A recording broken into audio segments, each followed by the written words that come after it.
नमस्ते 안녕하세요 여러분 स्वागत छ तपाईहरुलाई मेरो युट्युब च्यानलमा सदाझै आज पनि मैले तपाईहरुलाई हांगुक फेजुन ख्योचे अन्तर्गतको चाहिँ अवैतुत अथवा शब्द अर्थको भिडियो चाहिँ लिएर आएको छु। आज चाहिँ मैले च्याप्टर 7 अथवा खेजल वा नाल्सी र फाल गुवाको खाजोक वा छिंगु है। खेजल वा नाल्सी भनेको के हो त? खेजल भनेको चाहिँ ऋतु हो भने नाल्सी भनेको मौसम हो भने अर्को फाल गुवामा चाहिँ खाजोक वा छिंगु। खाजोक भनेको परिवार र साथी है, छिंगु भनेको साथी। त्यसको चाहिँ मैले के गरेको छु त आज अवैतुत लिएर आएको छु। ल अब सुरु गरौँ भिडियोमा हामी शब्द अर्थ हेर्नतिर लागौँ है त। ल अब सुरुमा चाहिँ छ खाजोक खेजल वा नाल्सी है। अहो यो त खाजोक पो भनी पठाइयो, फेरि अर्कै बनाउनु पर्ला जस्तो छ। सिरियली हुन्छ ल।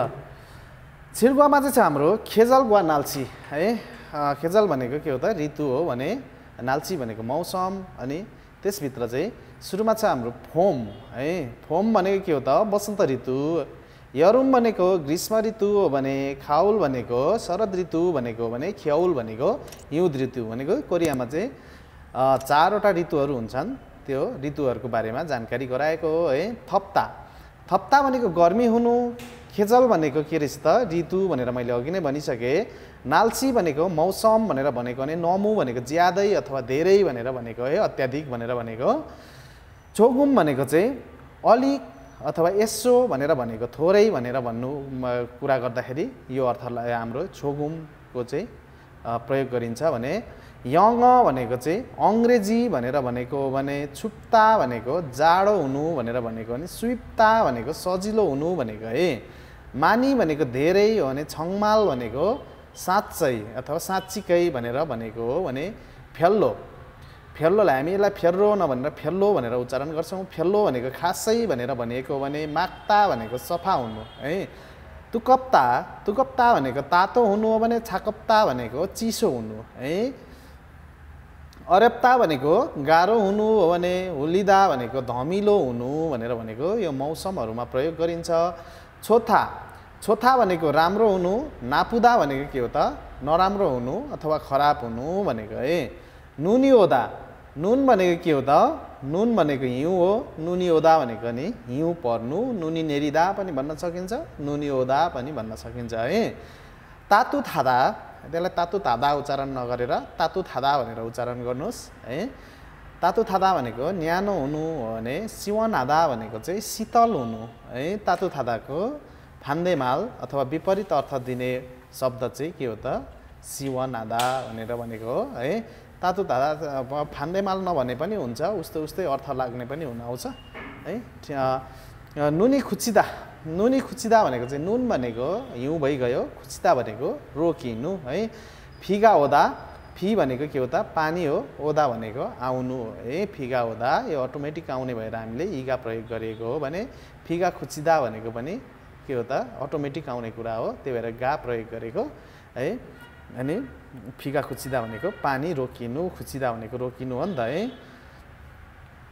अर्कोमा जानुहोस् हाम्रो छङ्बो मुन्वा अथवा मुन्वा वा छङ्बो है। संस्कृति वा जानकारीमा चाहिँ दो दो भनेको पनि जनाउने भयो, यसले डिग्री पनि जनाउने भयो। हेबियन भनेको चाहिँ सामुद्रिक किनार अथवा समुद्रको किनार भनेर भनेको हो है। खेगोक भनेको चाहिँ खोल्सा अथवा गल्छी। खाङमुल भनेको खाङ भनेको नदी हो भने मूल भनेको पानी, त्यही भएर नदीको पानी भनेर भनेको हो। छङदो भनेको जति अथवा मात्रा भन्ने जनाउँछ भने यङसाङ भनेको दृश्य अथवा घटना भनेर भनेको है। इसाङ भनेको भन्दा बढी है, भन्दा बढी। छाङमा भनेको चाहिँ वर्षायाम। खोप्ता भनेको चाहिँ सुन्दर हुनु, रमणीय हुनु भनेर जनाउँछ भने। मुलदुल्दा भनेको चाहिँ रङ्गिन हुनु है, रङ्गी चङ्गी हुनु अथवा रङ्गिन हुनु भन्ने जनाउँछ भने। थाङफुङ भनेको पनि रङ्गी चङ्गी पात भनेर भनेको। त्यो हाम्रो पतझड टाइममा वसन्त ऋतुमा चाहिँ के हुन्छ त? पात चाहिँ रङ्गी चङ्गी भएर भुइँमा झर्ने हुन्छ, त्यसलाई चाहिँ के भनिन्छ त? थामफुङ भनेर भनिन्छ है।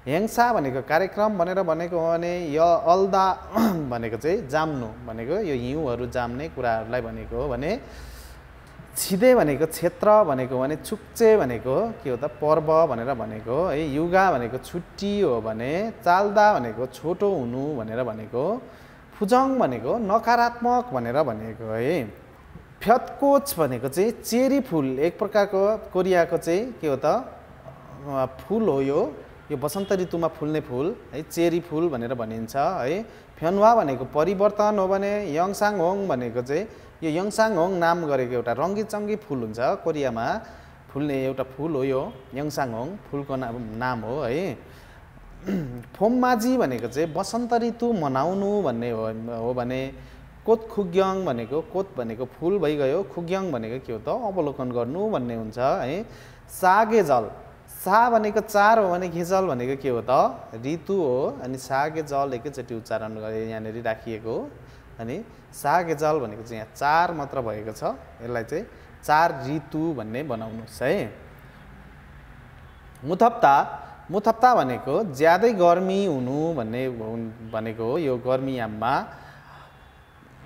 यल्लिदा भनेको खोलिनु यल्दाबाट यल्लिदा भनेको खोलिनु भनेको है उन्दोङ होइ भनेको उन्दोङ भनेको के हो त व्यायाम अथवा खेल हो अनि थोङ होइ उन्दोङ होइ आयो भने के हुने भयो त खेल प्रतियोगिता भन्ने भयो भने सुफोचु भनेको सुफोट स्पोर्टबाट आएको हो खेल भनेको हो भने तनादा भनेको छुट्नु भनेर भनेको है यल्तेया भनेको पनि ज्यादै गर्मी हुनु भन्ने हो रातको समयमा है रातको समयमा ज्यादै गर्मी हुनु सल्छी आधा भनेको जोड्नु अथवा स्थापना गर्नु भन्ने हुन्छ भने यजिदा भनेको जोडिनु अथवा निरन्तर हुनु भन्ने जनाउँछ यङङ सेक भनेको चाहिँ यो विभिन्न रङहरू है सेक भनेको रङ हो नि त है भनेको विविध प्रकारको रङहरू भनेको भने तुरत आधा भनेको स्पष्ट हुनु है स्पष्ट हुनु भन्ने भने सिजाक दैदा भनेको चाहिँ सुरु हुनु सिजाक भनेको सुरु हो दैदा भनेको हुनु भयो है सिजाक दैदा सुरु हुनु छुङ्यो आधा भनेको के हो त भन्दा छुङ्यो आधा भनेको चाहिँ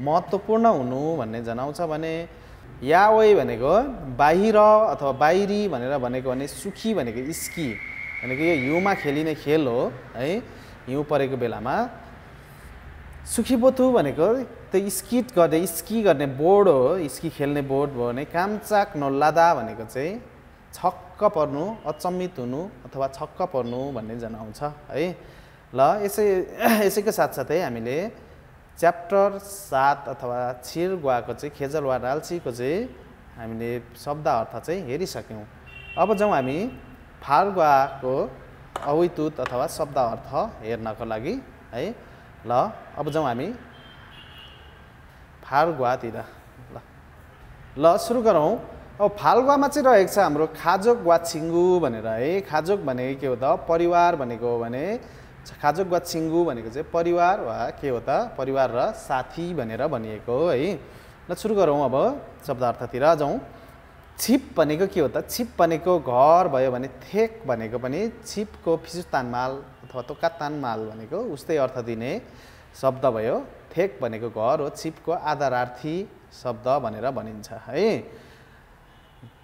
यङ भनेको दाई भन्ने हो यो केटाले बोलाउँदाखेरि हो भने केटीले बोलाउँदाखेरि चाहिँ ओपा भनेर भनिन्छ है ताल भनेको छोरी भयो भने खाजोक भनेको परिवार इरुम भनेको नाम भयो भने सङहाम भनेको शुभ नाम इरुमको फिस्तान माल हो र नोफिम माल पनि भनिन्छ नोफिम माल भनेको के हो त आदरार्थी भाषा है ओपा दाई केटीले भन्ने अघि पनि भनिसकेका छ नुना भनेको दिदी केटाले भन्ने अनि भनेको चाहिँ दिदी नै हो तर के हो त केटीले भन्ने है थोङसेङ भनेको चाहिँ भाइ बहिनीलाई एकमुष्टमा भन्नुपर्दाखेरि थोङसेङ भनेर भनिन्छ भने आदुल भनेको छोरा भयो नाई भनेको उमेर अनि यन्से भनेको पनि उमेर नाईको आदरार्थी अथवा नोफिम माल के हो त यन्से हो ए छाङमुन भनेको झ्याल हो भने थाक्ता भनेको पुछ्नु ओइमो भनेको बाहिरी आवरण भनेको बाहिरबाट देखिने तपाईँ कस्तो देखिनुहुन्छ त्यो कुरा देखिने कुराहरू बाहिरी आवरण भनेको है संज्ञक भनेको त व्यक्तित्व हो भने आने भनेको श्रीमती नामफ्यान भनेको श्रीमान यङजे भनेको चाहिँ दाजुभाइ है एउटै बाबाको छोराछोरीहरू दाजुभाइ यङजे छामे भनेको चाहिँ दिदी बहिनी भनेर भनेको है नामे भनेको चाहिँ दाजुबहिनी के हो त नामे दाजुबहिनी भनेको नामे भयो यङजे भनेको दाजुभाइ भयो छामे भनेको दिदीबहिनी भयो भने नामे भनेको के हो त दाजुबहिनी भनेको है। फिदा फिदा भनेको चाहिँ फुलहरू फुल्नु भन्ने अर्थ लाग्छ है। आबजी भनेको चाहिँ बुबा हो भने अमनी भनेको आमा, हाराबजी भनेको हजुरबा भयो भने हालमनी भनेको हजुरआमा भनेको, यदोङसेङ भनेको बहिनी हो भने नामदोङसेङ भनेको चाहिँ के हो त भाइ भनेर भनेको है। येपुदा भनेको सुन्दर हुनु है, ब्युटिफुल भनेको है। मसित्ता भनेको चाहिँ ह्यान्डसम हुनु है। यो चाहिँ छोरा मान्छेमा अथवा पुलिङ्गमा लाग्ने भयो, मेलमा लाग्ने भयो भने येपुदा चाहिँ फिमेलमा लाग्ने भयो। र अरू हाम्रो विशेषण क्रियाहरूसँग पनि प्रयोग विशेषण पनि हो यो है। अनि कुनै पनि ठाउँहरूको बारेमा पनि येपुदा भन्नु भने के हो त सुन्दर हुनु अथवा रमणीय हुनु भन्ने बुझिन्छ है। छाक्कादा भनेको चाहिँ असल हुनु भनेको यो व्यक्तित्वको बारेमै भनिएको हो है। खुयप्ता भनेको चाहिँ क्युट हुनु है, राम्रो हुनु, सबै खेलाउँ खालको हुन्छ नि हो त्यो खालको क्युट हुनु भनेको हो भने। छिन्जलादा भनेको चाहिँ दयालु हुनु भनेको हो भने। तुङतुङ हादा भनेको चाहिँ मोटो हुनु है, मोटो मान्छेहरू अथवा मोटो कुराहरूलाई के भन्ने त तुङतुङ हादा भनेर भन्ने भयो। नाल्सिन हादा भनेको चाहिँ सिकुडे हुनु अथवा पातलो हुनु भन्ने जनाउँछ भने। वालबाल हादा भनेको चाहिँ फुर्तिलो हुनु है। वालबाल राधा भनेर वालबाल हादा उच्चारण नगरेर वालबाल राधा भनेर उच्चारण गर्नुपर्ने भयो है। हलाई साइलेन्ट गर्नुपर्ने हुन्छ। यामजन हादा यहाँनिर पनि यामजन हादा नभनेर यमजन हादा भनेर उच्चारण गर्ने। शान्त स्वभावको हुनु भन्ने हो। छेमी इत्ता भनेको रमाइलो हुनु है। यसको फान्दे माल के भयो त छेमी हप्ता भनेको उल्टो चाहिँ के हुने भयो त छेमी हप्ता हुने भयो भने। तोक खादा भनेको चाहिँ तोक खादा भनेको तोक भनेको चलाख हुनु है, दिमाग तेजिलो हुनु, चलाख हुनु भन्ने जनाउँछ भने। छाल सेङ्गिदा भनेको चाहिँ हेर्दाखेरि राम्रो देखिनु है। खिगा खुदा भनेको खी भनेको उचाइ भयो, खुदा भनेको ठुलो हुनु अनि उचाइ ठुलो हुनु भनेको अग्लो हुनु। खिगा छाक्ता होचो हुनु। मरिगा खिल्दा मरी भनेको टाउको मात्र नबुझेर मरी भन्यो भने हामी कपाललाई पनि बुझ्छौँ है। त्यही भएर मरिगा खिल्दा भनेको टाउको लामो हुनु नभएर यो कपाल लामो हुनु भनेर भनेको भने। मरिगा चाल्दा भनेको चाहिँ कपाल छोटो हुनु भनेर भनेको। छिनमिलगाम भनेको चाहिँ आत्मीयता भनेर भनेको है। आत्मीय अथवा आत्मीयता भन्ने जनाउँछ भने। अब हामी जाउँ छङ्बो मुन्वा अथवा मुन्वा वा छङ्बोतिर जाउँ है। जानकारी संस्कृति अथवा जानकारी। नोफिम्माल भनेको उच्च भाषा अथवा आदरार्थी भाषा भन्ने बुझाउँछ भने। छोन्देतमालले पनि के जनाउँछ त आदरार्थी भाषा अथवा उच्च भाषा। नोफिम्मालको तोक्कातानमाल के हो त भन्दाखेरि छोन्देतमाल हो है। खुबेलादा भनेको चाहिँ छुट्याउनु अथवा वर्गीकरण गर्नु पनि भनिन्छ यसलाई है। फुलफ्यानादा भनेको चाहिँ असहज हुनु भनेको फ्यानादाको फिजुतानमाल हो है। सङ्गकी अनि खुपादा भनेको संज्ञक भनेको के हो त व्यक्तित्व भनेर भनेको। उसको संज्ञक भनेको व्यक्तित्व अनि खुपादा भनेको हतार हुनु भनेको। व्यक्तित्व हतार हुनु भनेको के हो त धैर्य नहुनु हो नि त। धैर्य नहुनु भनेको अधैर्य हुनु है।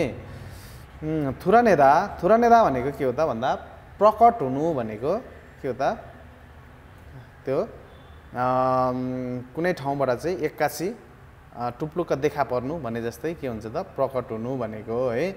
पाल्ले भनेको के हो त पाल्ले भनेको कपडा धुनु भनेको भने। फानमाल भनेको चाहिँ ठाडो भाषा भनेर भनेको है। अनादरार्थी भाषा भनेर पनि भन्न सकिन्छ यसलाई। छैगुन भनेको चाहिँ हालसालै अथवा अहिले आजभोलि भन्न सकिन्छ है। उइमी भनेको अर्थ भयो भने। यकाल भनेको चाहिँ भूमिका भनेर भनेको है। छङ्दो भनेको कुनै पनि परिणाम जति मात्रालाई जनाउने गर्दछ है। ल फाल्गुवाको मिनिङ हाम्रो यति रहेको छ। ल अब तपाईँहरूले छिल फाल्गुवाको चाहिँ मिनिङहरू राम्रोसँग हेर्नुहुन्छ होला भन्ने चाहिँ मैले आशा गरेको छु। भने लेसन 1 देखिको लेसन 8 सम्म चाहिँ मैले रेगुलर रूपमा चाहिँ तपाईँहरूलाई शब्द अर्थको भिडियोहरू हालेको छु। राम्रोसँग घरमा अध्ययन गर्नुहोला र अध्ययन गरेर अनि तपाईँहरूको आफ्नो व्यक्तित्वको चाहिँ विकास गर्नुहोला। र हाम्रो हाङ्गुको फेजुन खोजेको किताब चाहिँ तपाईँ आफैले घरैमा सेल्फ स्टडी पनि सक्नुहुनेछ भन्ने चाहिँ मैले आशा गरेको छु। आजको भिडियोले हाम्रो च्याप्टर 8 सम्मको भिडियो चाहिँ तपाईँले राम्रोसँग अब हेर्न सक्नुहुनेछ भन्दै आजको भिडियो चाहिँ म यही अन्त्य गर्दछु। फेरि नेक्स्ट डे तपाईँहरूलाई अर्को भिडियो लिएर आउनेछु। हस्त आजलाई चाहिँ बिदा दिनुहोस्। नमस्ते।